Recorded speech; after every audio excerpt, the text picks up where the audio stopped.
sur cette affaire. Tout autre chose à présent.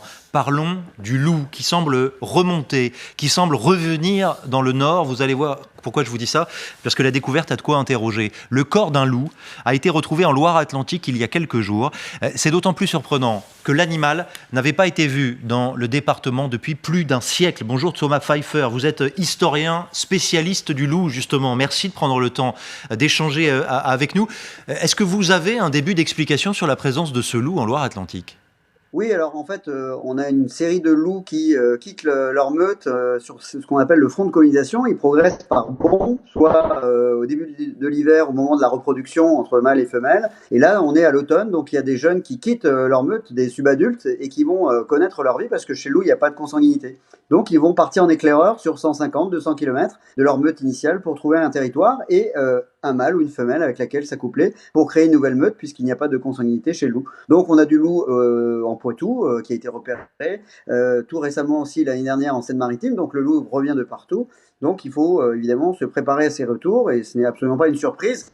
Et malheureusement, les collisions sont fréquentes, soit avec les automobiles, soit malheureusement avec les chemins de fer. Pourquoi n'est-ce pas pour vous une surprise ? C'est la suite logique de loup qui a été réintégré dans certains territoires, qu'il élargisse son territoire est une suite logique ?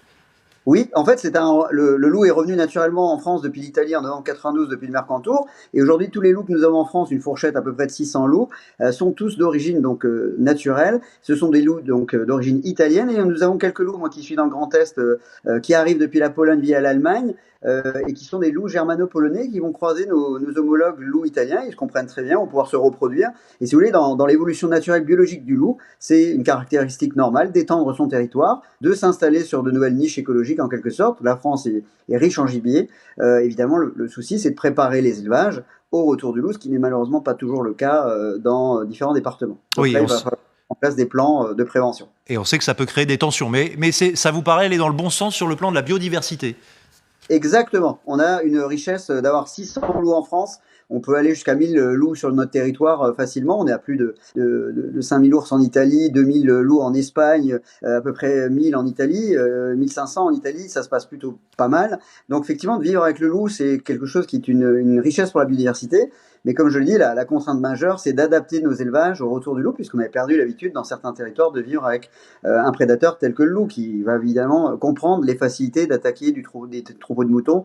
Pour lui, c'est un garde-manger plus facile si ça n'est pas gardé par des chiens de protection, des clôtures électrifiées, et puis bien sûr des éleveurs et des aides-bergers. Et il n'y a pas de danger pour les hommes, rassurez-nous. Non, aucun. Le loup est limite du chaperon rouge. Non, le loup, effectivement, est un animal qui n'a pas intégré l'homme dans son assiette alimentaire. C'est un animal qui est évidemment très plastique. Il élimine principalement des proies qui sont effectivement sauvages, à 90% des herbivores, mais aussi des jeunes sangliers. Donc c'est un animal qui est très utile dans la nature. Il tue des animaux qui sont malades par de longues courses en endurance, et c'est pour ça qu'on l'appelle le médecin de la forêt. C'est un marathonien. Donc le retour du loup, c'est une excellente chose. J'allais dire, c'est pour la biodiversité, vraiment. Voilà qui méritait d'être précisé. On ne l'avait pas vu depuis un certain temps, vous l'aurez compris, en Loire-Atlantique. Et ce n'est pas terminé. Merci pour ces explications très précises, Thomas Pfeiffer. Et laissons de côté un petit peu les contes pour enfants pour renouveler notre registre. Elle est jeune, elle est tahitienne et elle raconte aimer se promener pieds nus. On sait désormais